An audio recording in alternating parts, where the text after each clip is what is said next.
Salve galera, tudo bem com vocês? Meu nome é Vinícius, eu sou estudante de Biologia aqui da Unifatem em Lorena e hoje nessa videoaula eu vou estar falando um pouco para vocês sobre a família das Arecáceas, beleza? Vou estar abordando um pouco sobre as características gerais e filogenia. Então gente, uma coisa que é muito importante lembrar é que as famílias das Arecáceas de modo geral, elas têm um valor econômico muito grande, porque além delas servirem como fonte de alimentos como o açaí, o coco e o palmito, elas também são utilizadas no paisagismo urbano, em jardins, ruas, praças, etc. Elas também servem como fonte de recursos para a confecção de artesanatos e inclusive como fonte de renda para comunidades que vivem do extrativismo vegetal. Então vamos para as características gerais. As palmeiras, como são popularmente conhecidas, elas estão posicionadas na classe da Liliopsida, que são as plantas monocotiledôneas.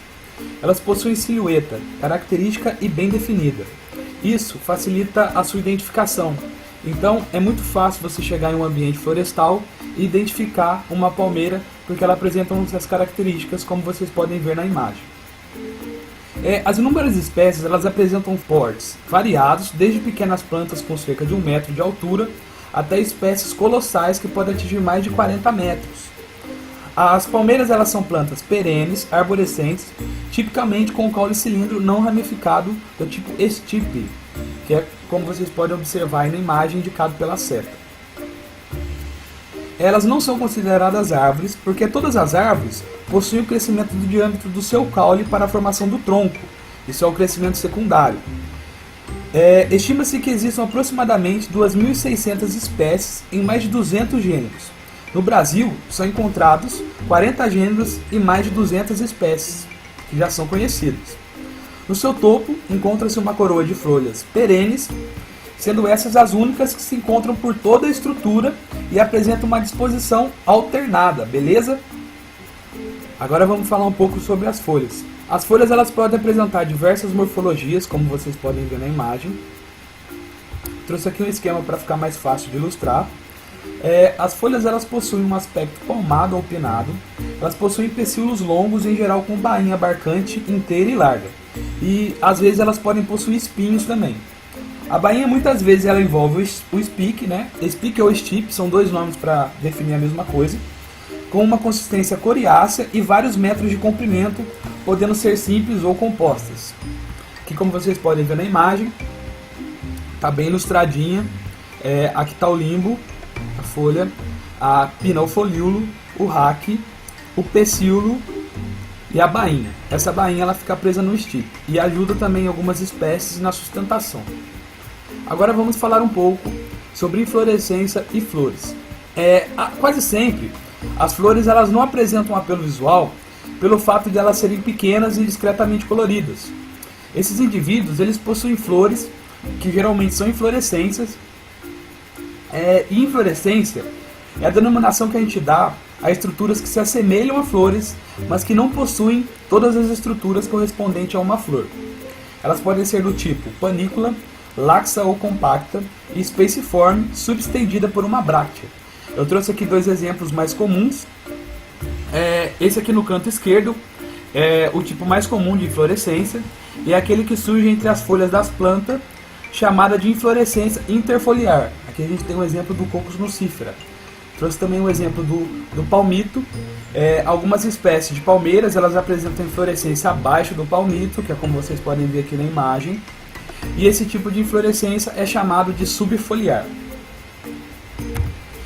Isso é um exemplo das inflorescências. As flores elas ficam aqui nessas bracteazinhas bem pequenininhas. Elas são bem delicadas e muito pequenas.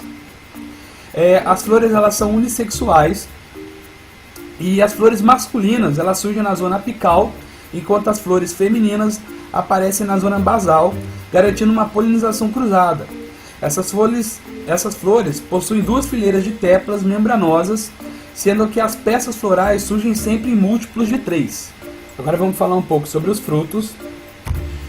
Os frutos eles podem ser drupas ou bagas. Eles contêm apenas uma semente, visto apenas se desenvolver em um lóculo do ovário. A polinização ocorre geralmente pela ação do vento. No entanto, existem espécies que podem produzir odores que atraem agentes polinizadores, beleza? Aqui está o exemplo do açaí. O açaí ele é muito consumido, principalmente na região do Nordeste. E eles são muito utilizados para fazer doces, sucos e etc.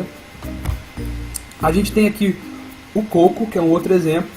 O coco ele é um fruto seco simples e ele é classificado como uma drupa fibrosa.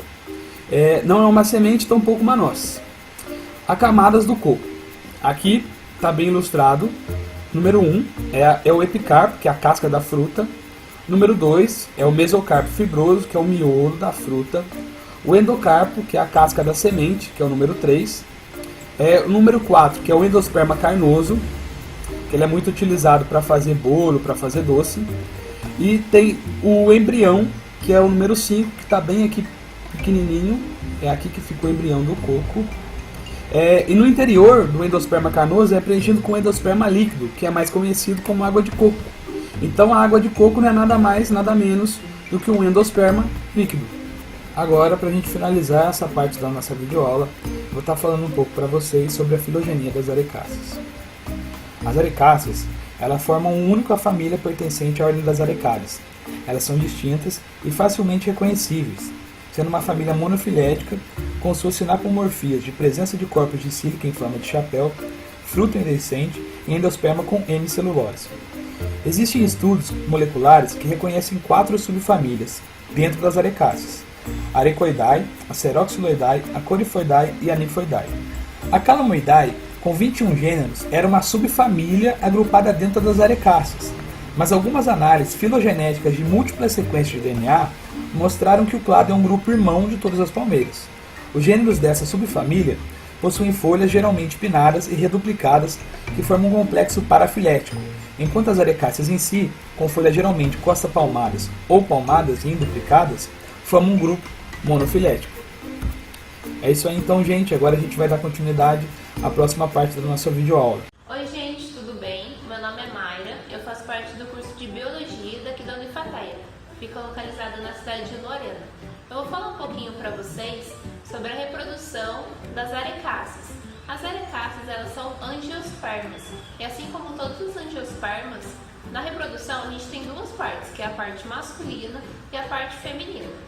Aqui a gente tem um desenho simplificado da flor. Dentro dessa estrutura que lembra um vaso, a gente tem o nosso óvulo, que é a nossa parte feminina da nossa reprodução. Aqui a gente tem um desenho dessa parte amplificada que se chama antera. Essa parte ela já é a parte masculina da nossa reprodução. Depois da antera acontece a formação dos microsporos e depois dessa formação acontece a formação dos grãos de pólen.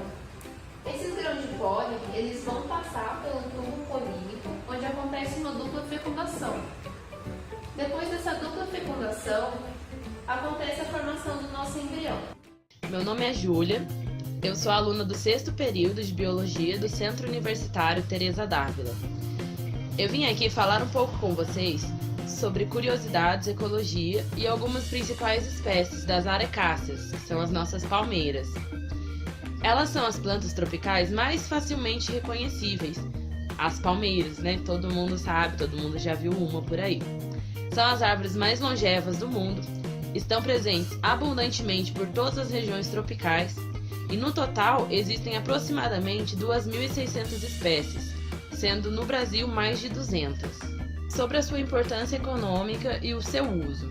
De algumas espécies são retirado o dendê, que é utilizado como biocombustível. Existe também o coco, o açaí e o palmito, que são utilizados na alimentação. A carnaúba e a babaçu, delas são retiradas cera e óleo, além do uso constante no paisagismo. Agora eu vou falar um pouco sobre as principais espécies. Vamos começar pela Cocos nucifera, que é o nosso coqueiro. Sua origem é incerta, porém observa-se ocorrência espontânea no litoral brasileiro, mais constante entre o Rio Grande do Norte e a Bahia. Essa espécie ela possui de porte médio a grande, podendo atingir até 20 metros de altura.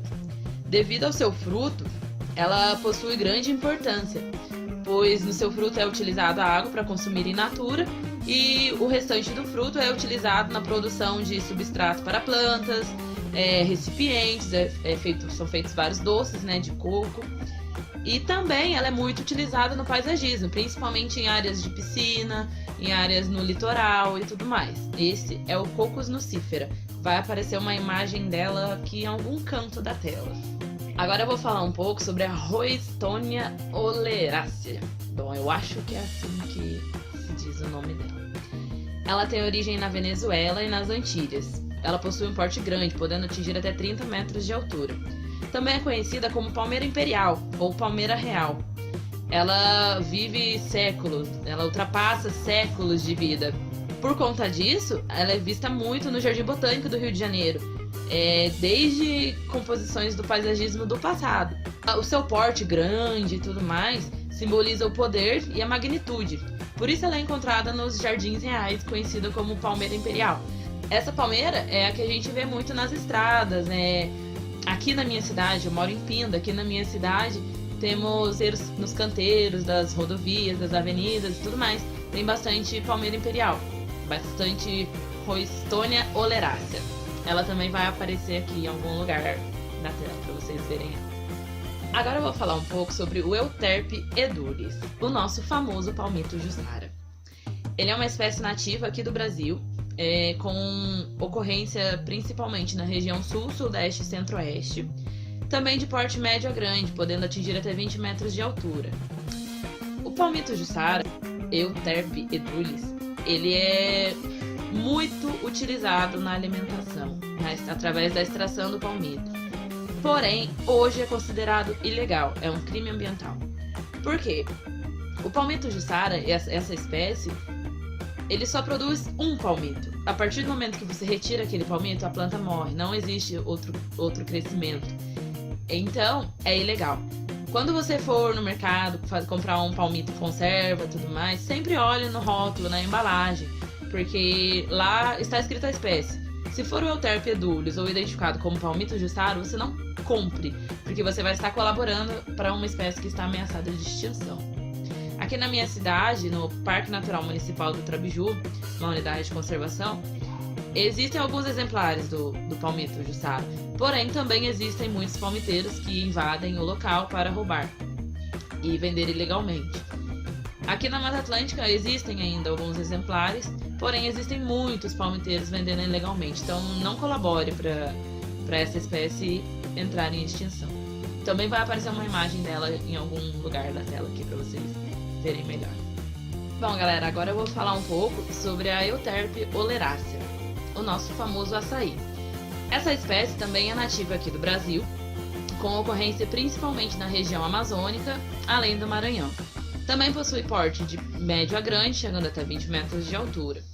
O seu fruto é muito utilizado na alimentação, nosso famoso açaí, porém existem estudos da aplicação do seu palmito na alimentação. Diferente da Euterpe edulis, a Euterpe oleracea, o palmito, quando retirado, ele é substituído, cresce um novo palmito. Então ela não é tão ameaçada assim, ela não sofre tantos danos com a retirada do palmito. Então seria interessante, quem gosta de palmito, sempre dá uma pesquisada para não comprar o jussara e dar uma experimentada, Vai que... Então é isso, galera. Além também, a Euterpe oleracea também é muito utilizada no paisagismo. Vai aparecer uma imagem dela aqui para vocês darem uma olhadinha.